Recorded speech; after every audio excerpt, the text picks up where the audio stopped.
सुप्रभात बच्चों, कैसे हो? मज़े में? सभी सुरक्षित हो?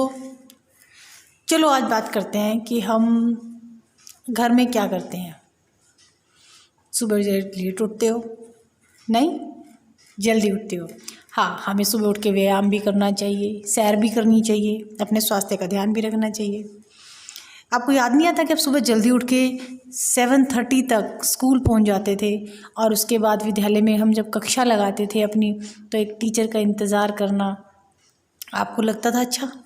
मुझे आप सबकी बहुत याद आती है। क्या आप सबको मिस करते हो स्कूल को, टीचर्स को? चलो, एक माध्यम बना है हमारे बीच में ये वीडियो और इसी के ज़रिए हम एक दूसरे के साथ जुड़े हुए हैं। बेटा, आपकी बड़ी क्लास है, अपनी नोटबुक्स को कंप्लीट कीजिए, लर्निंग साथ साथ कीजिए। टाइम जा रहा है हमारे से, इसलिए आज हम क्या करेंगे बेटा, मैं आपको बताती हूँ कि अभी तक आप निबंध लिखते थे तो वो आपको एक छूट मिल गई है। अब हमें निबंध नहीं लिखना, अनुच्छेद लिखना है।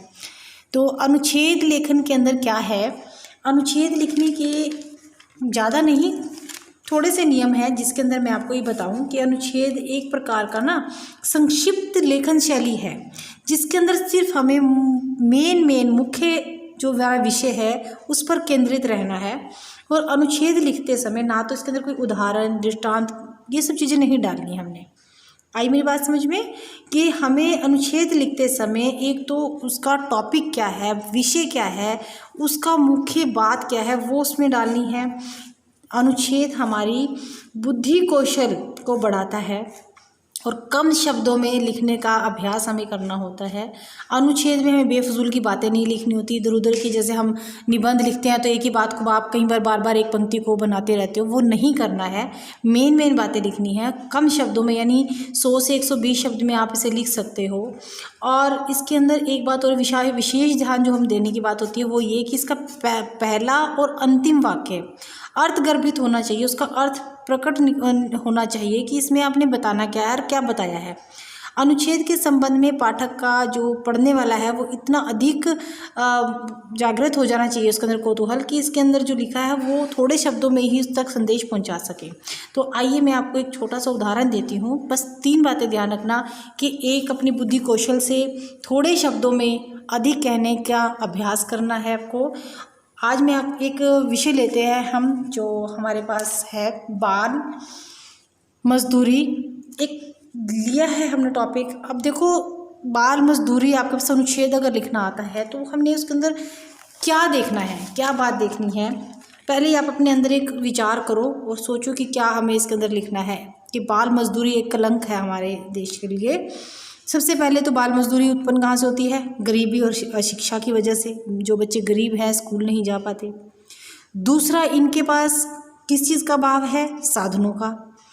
तीसरा, हमारे पास क्या पॉइंट लगता है हमें कि इनके अंदर जो है हमें शिक्षा के प्रति रुचि उत्पन्न करनी है। आम लोगों की जागरूकता बहुत आवश्यक है इसके अंदर। तो ये हमने माइंड में कुछ पॉइंट लिए और हम क्या लिखेंगे इसके अंदर कि बाल मजदूरी का आपने लिखना शुरू किया कि बाल मजदूरी हमारे समाज के लिए बहुत बड़ा कलंक है। कोई भी बालक जो है खेल खिलौने, पढ़ाई, मनोरंजन छोड़कर चाय की दुकान पर बर्तन मांज रहा है, कोई काम कर रहा है, कोई मजदूरी कर रहा है, शिक्षा ग्रहण नहीं कर पा रहा है। प्राय जो गरीब और अनपढ़ माता पिता है वो अपने बच्चों को मजदूरी में झोंक देते हैं कि उनके पास कमाने का कोई साधन नहीं होता। उनका तर्क है कि जब भगवान ने खाने के लिए मुंह और पेट दिया है तो काम करने के लिए हाथ और पैर दिए हैं। ये उनके विचार है, हमने इसके अंदर डाल दिए। फिर उसके अंदर एक बात आप और क्या बताओगे कि बाल मजदूरी के अंदर वास्तव में साधनों की कमी के कारण ऐसा होता है, क्योंकि अमीर माँ बाप के पास तो अपने बच्चों को पास व्यवसाय नहीं कराते ना, उनके पास सब सुविधाएं होती है, पढ़ने के लिए स्कूल, पहनने के लिए अच्छे कपड़े, परंतु एक गरीब आदमी के पास ऐसा नहीं है। तो यहाँ प्रश्न, अब आप इसके बीच में क्या उठा रहे हैं, प्रश्न उपस्थित होता है कि बच्चों को मजदूरी के कलंक से हम कैसे दूर रखें। तो अब इसके बाद यहाँ तक आपने लिखा, उसके बाद इसके उपाय क्या है। आपने इसके अंदर के उपाय डाला। पहला, हर बच्चे को मुफ्त शिक्षा और भोजन दे, सरकार का दायित्व बनता है, जो सरकार उठा भी रही है। वो हर बच्चे के लिए विद्यालय शिक्षा और भोजन की सुविधाएं अनिवार्य करें। ऐसे माता पिताओं को दंडित करें जो अपने बच्चों को मजदूरी कराने के लिए मजबूर कर रहे हैं। इसी प्रकार बाल मजदूरी कराने वाले लोगों को विरुद्ध भी कठोर कार्रवाई होनी चाहिए। कई लोगों ने छोटे छोटे बच्चों को भी घर में काम पे लगाया है, तो उसके लिए हमने क्या कहा है, कठोर कार्रवाई भी होनी चाहिए। आगे अब जागरूकता भी आ गई, उससे भी बड़ी आवश्यकता हमारे समाज में क्या है कि समाज को जागरूक करना है। जब तक समाज बाल मजदूरी को पाप मानकर इसे हतोत्साहित नहीं करेगा, यह कलंक हमसे दूर नहीं होगा। देखो, थोड़े से शब्दों में हमने सारी बात कह दी है कि मजदूरी एक अभिशाप है, हमें जागृत करना है, उनके अंदर पढ़ने की इच्छा जागृत करनी है। उस गरीबी ही है लेकिन उन्हें समझाना है। सरकार ने शिक्षा उपलब्ध कराने के लिए विद्यालय में दिए हैं, इन्हें भोजन भी उपलब्ध करा रही हैं, तो इन्हें एक अच्छा भविष्य बनाने का एक अवसर प्रदान किया जाए। मैंने आपको सिर्फ इतना समझाया है कि छोटी सी बात है और पूरा निबंध ना लिखकर हमने अनुच्छेद में सिर्फ 120 या 100 शब्दों में से लिखा, और आपने पहले ही इसके अंदर 3 पॉइंट सोच लिए और उसके आधार पर अनुच्छेद को लिखा है। थोड़े शब्दों में अधिक और अपने बुद्धि कौशल का प्रयोग इसमें करना है। आपने वाक्यों का आपस में घनिष्ठ संबंध रहे, ये ध्यान रखना है। पहले और अंतिम वाक्य के अंदर अर्थ प्रकट हो रहा हो, ये ध्यान रखना है। और अनुच्छेद लेखन में विचार के साथ साथ अनुभूति भी होनी चाहिए, ये भी उसमें ध्यान देने योग्य बातें है। और एक मेन बात मैं आपको बताऊं कि वो अपनी बात जो आप कह रहे हो उतने ही शब्दों में लिखने का प्रयत्न करें जितने का प्रश्न पत्र में कहा गया है। यानी कि 100 और 120 कहा गया है, तो 100 और 120 में ही लिखना है, यानी कि आप उसको 4-5 पेजों में भर दें।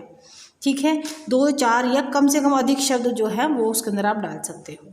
अनुच्छेद है, महत्वपूर्ण है, 5 नंबर का है, पूरे नंबर मिल सकते हैं। सिर्फ अपनी बुद्धि का प्रयोग करके हमें इसके अंदर पूरे अंक लेने हैं। आपको परीक्षा में जब अनुच्छेद आता है तो कुछ एक आपके पास बिंदु मुख्य दिए जाते हैं, उनके आधार पर आप पूरा अनुच्छेद लिखेंगे, ताकि हम और लिखते समय बच्चे आपकी मात्राओं, शब्दों और वाक्यों का ध्यान रखकर हम उसको लिखेंगे, क्योंकि शुद्धता ही व्याकरण है। आप लिखते समय गलतियां करते हो, आप अपने लेख को सुधारेंगे तभी हमारे नंबर पूरे आएंगे।